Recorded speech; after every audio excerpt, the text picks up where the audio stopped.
అక్రమ కేసులు పెడుతున్న పోలీసులకు వార్నింగ్ ఇచ్చిన వైఎస్ జగన్ ఎల్లకాలం తెలుగుదేశం పార్టీ అధికారంలో ఉండదు. అన్యాయంగా అక్రమ కేసులు పెడుతున్న అధికారులను బట్టలు ఉడదీసి చట్టం ముందు నిలబెడతాం వైఎస్ జగన్. నేను ఇవాళ ఒకటే చెప్తా ఉన్నా, ప్రతి పోలీసు వ్యక్తికి కూడా చెప్తా ఉన్నా, మీ టోపీ మీద ఉన్న 3 సింహాలకు కనిపించే ఆ సింహాలకు సెల్యూట్ కొట్టడం మొదలుపెట్టండి. తెలుగుదేశం పార్టీ నాయకులకు సెల్యూట్ కొట్టడం మొదలుపెట్టి వీళ్ళు చెప్పినట్టుగా చేయడం మొదలుపెట్టి అన్యాయాలు చేయడం మొదలు పెడితే మాత్రం ఎల్లకాలం తెలుగుదేశం పార్టీ ప్రభుత్వమే ఉండదు అని చెప్పి ఇవాళ ప్రతి అధికారికి కూడా నేను తెలియజేస్తా ఉన్నా.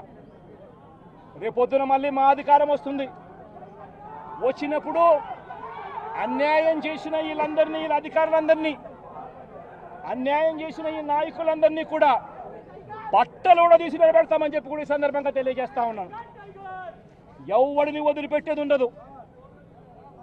ఇదే వంశీని అరెస్ట్ చేసేటప్పుడు సిఐ అన్నాడట, నేను 1.5 సంవత్సరంలో రిటైర్ అయిపోతాను అని చెప్పి. రిటైర్ అయిపోయినా కూడా, సప్త సముద్రాల అవతల ఉన్నా కూడా మొత్తం అందరినీ కూడా పిలిపిస్తామని చెప్పి కూడా ఈ సందర్భంగా చెప్తా ఉన్నా.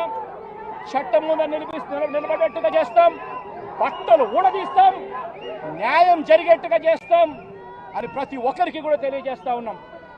ఈ మాదిరిగా అన్యాయం చేయడం మొదలు పెడితే మాత్రం ఖచ్చితంగా ప్రజలు, దేవుడు ఇద్దరు కూడా వీళ్ళను శిక్షించే కార్యక్రమం ఖచ్చితంగా జరుగుతుందని చెప్పి సందర్భంగా మరొక్కసారి వీళ్ళందరికీ కూడా చెప్తా ఉన్నాం. అన్యాయంలో భాగస్వాములు కావద్దండి. మీ టోపీ మీద ఉన్న సింహాలను గౌరవించండి, వాటికి సెల్యూట్ కొట్టండి, మీ వ్యక్తిత్వాన్ని కాపాడుకోండి అని చెప్పి ప్రతి అధికారికి కూడా ఈ సందర్భంగా తెలియజేస్తా ఉన్నాం.